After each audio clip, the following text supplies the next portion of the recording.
साथियों, अगर आपके मन में सवाल है कि अपना आने वाला देश कैसा होगा, उसके बच्चे कैसे होंगे, किस प्रकार की हमें लीडरशिप मिलेगी, किस प्रकार के हमें इंजीनियर, डॉक्टर, एक थॉट प्रोसेस कैसी मिलेगी, बच्चे कैसे मिलेंगे, किस प्रकार के नौजवान मिलेंगे, क्या उनके अंदर विचार होंगे, तो मैं आपको इस वीडियो के अंदर बता दूंगा।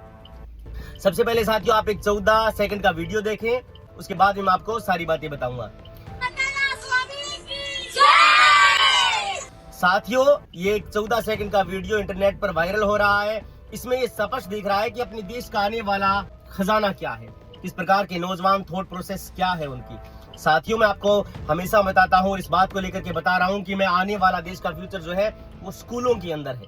अगर आपको देश का सुधार करना है, देश की नई सोच, ऊर्जावान सोच लानी है, तो आप स्कूलों पर फोकस करिए, आप शिक्षा पर फोकस करिए।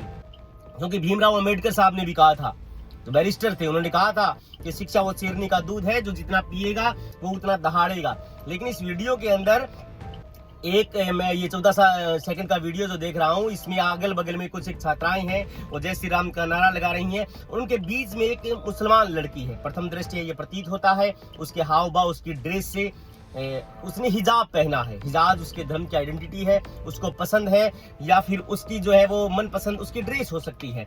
क्योंकि अपने देश में संविधान में ये लिखा है कि आप जो है वो आपको जीने का अधिकार है, सम्मान पूर्वक जीने का अधिकार है। आर्टिकल 21 लाइफ एंड लिबर्टी, उसके तहत वो उसने हिजाब पहना है। लेकिन बात यहाँ पर खत्म नहीं होती है। कुछ एक लड़कियां अगल बगल में उसके नारा लगा रही हैं, जय श्री राम का। लगाइए, बिल्कुल नारा अच्छी बात है। किसी भी धर्म का नारा अगर वो गैर संवैधानिक नहीं है तो आप लगा सकते हैं। लेकिन एक मासूमियत सी मुस्कान लेकर के वो लड़की मुस्कुरा देती है उन छात्राओं के बीच में, तो कुछ एक लोगों के छाती पर नेवला या सांप डोलने जैसी ये बात जो है वो कहावत सिद्ध होती है। मैं आपको बता देता हूँ साथियों, अच्छी बात है, नारा लगा रही हैं छात्रा, उनका धर्म में उनकी जो है वो मान्यता है कि वो जय श्री राम का नारा लगा रही हैं। लेकिन वो छात्रा नारा नहीं लगा रही है, और तमाम लड़कियां जो है वो उसके ऊपर फोकस बनाए रखी हैं, उसको ट्रोल कर रही है। देखिए, अच्छी बात नहीं है। इसलिए अच्छी बात नहीं है कि अगर मान लीजिए इत्तेफाक से उसने मोहम्मदन के घर जन्म ले लिया, मुसलमान के घर जन्म ले लिया, तो उसका क्या अपराध हो गया? अगर वो किसी स्कूल में शिक्षा ग्रहण कर रही है, उसका क्या अपराध हो गया? क्योंकि अपना देश जो है वो उसमें तो लिखा है कि हम भारत के लोग मतलब हिंदू, मुस्लिम, सिख, ईसाई, तमाम धर्मों की मान्यता वाले लोग। लेकिन आप इस प्रकार से घेरा बना करके किसी लड़की को ट्रोल करेंगे, और एक टीचर जो है वो उनकी वीडियो रिकॉर्ड कर रहा है, हो सकता है टीचर है या फिर कोई भी स्टूडेंट है, टीचर भी उनके पास बैठे हैं, एक महिला खड़ी है। तो इस प्रकार की अगर वीडियो सामने आती है जिसमें उस लड़की को जो है वो टारगेट किया जा रहा है कि उसने हिजाब पहना है, और वो लड़की उन तमाम लड़कियों के बीच में जो नारा लगा रही हैं, उनके बीच में हल्की सी मुस्कान छोड़ देती हैं। सवाल ये है कि आप इस प्रकार से उस लड़की को टॉर्चर कर रही हैं, नारा लगा रही हैं, अच्छी बात है, लगाना चाहिए आपको, लेकिन आप सोच करके देखिए कि उस स्कूल में क्या पढ़ाया जा रहा होगा। क्या उस स्कूल में ये पढ़ाया जा रहा है कि आप जो गैर हिंदू लोग हैं, जो मुसलमान लोग हैं, आप उनसे नफरत करें? एक बच्ची जिसने जन्म ले लिया मुसलमान के घर, तो क्या उसने अपना अपराध कर दिया? वो सबसे फ्रंट सीट पर बैठी है, तो उसको शक की निगाह से देखा जा रहा है कि तुम जो है वो देशभक्त नहीं हो। देशभक्ति का प्रमाण आपको अगर चाहिए तो आप इतिहास उठा करके देखिए, इससे ज्यादा प्रमाण आपको कोई नहीं दे सकता। इस देश के वो लोग भी वफादार हैं, इस देश के वो लोग भी प्रेम करते हैं जिन्होंने इस देश के लिए आहुति दी है।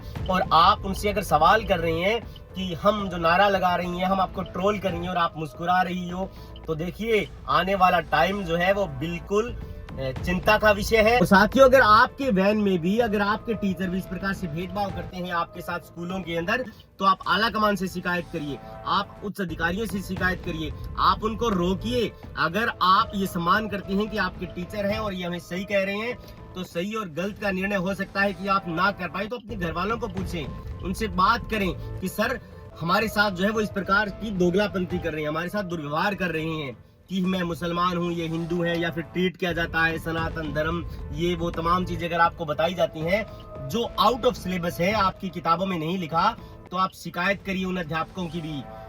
आप इस बात को लेकर के उनको डांटिए कि आप गलत कर रहे हैं सर। अगर आप उनको फॉलो करेंगे, अगर आप उनको जो है वो आदर्श मान करके कुछ बोलेंगे नहीं, तो ध्यान रखिए आग लगेगी तो सभी के घर जद में आएंगे।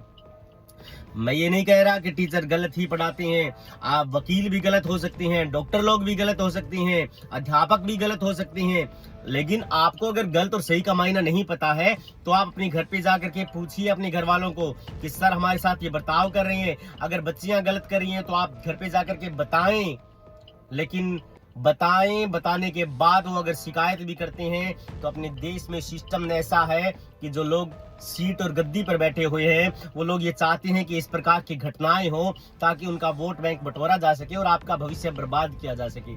जो लोग आपको हिंदुत्व का पाठ पढ़ा रहे हैं, उग्र होने की आपको सलाह दे रही हैं कि ये करेंगे वो करेंगे, हमारा संगठन है, ये देश सनातनियों का है, हिंदुओं का है, तो वो आपके दुश्मन है। और दुश्मन इसलिए है क्योंकि उनके बच्चे विदेश के अंदर स्टडी करती हैं। एक का भी बच्चा बजरंग दल में नहीं है। अरे अपनी अमित शाह साहब है, उनका बेटा है जैसा को, वो उसने तो अमित शाह के घर में जन्म ले लिया, इसलिए वो जो है वो चीफ बन गया आईसीसी का, सबसे बड़ी पोस्ट पर बैठा है वो क्रिकेट की दुनिया में भाई साहब। और आप बजरंग दल का झंडा उठा करके जो है वो इधर उधर घूमते रहिए। इनके बच्चे विदेशों में पढ़ते हैं, आप नजर पसार करके देखिए। ये चाहते हैं कि भगत सिंह जो है वो आप बने, और इस प्रकार के भगत सिंह चाहते हैं वो जो उनका फायदा पहुंचा सके उनको। इसलिए बी अवेयर, सेफ रहिए। मैं कहता हूं कि आप शिक्षा ग्रहण करिए, किताबों को दोस्त बनाइए, आप जो है वो सेकुलर रहिए। ये देश धर्मनिरपेक्ष है, ये देश संविधान से चलेगा। अगर आप सोच करके देखिए, अगर अमित शाह का बच्चा जैसा अगर किसी दूसरे के घर में जन्म लिया होता और वो बाईकास्ट जो है वो धर्म से जो है वो मुसलमान होता, तो क्या आप उसके साथ भी इस प्रकार की दोगलापंती करते? नहीं करते ना। तो आप सोच करके चलिए, जो वैन के अंदर जो गुड़िया बैठी है वो बच्ची जो है, मैं ये नहीं कह रहा कि उसको नारे लगाने चाहिए थे, नहीं लगाने चाहिए थे। जिस प्रकार का ये माहौल बना रही हैं बच्चियां, इनका माइंड वॉश कर दिया गया है। इस प्रकार से इनको बैकअप मिला है, चाहे वो परिवार से चाहे वो स्कूल में मिला हो, कि ताकि वो इस प्रकार का माहौल बनाए कि उनको नफरत हो मुसलमान से, उनको नफरत हो हिजाब से। इसलिए आप शिक्षित बनिए, शिक्षा ग्रहण करिए, गलत और सही का निर्णय करना सीखिए साहब। Thank you.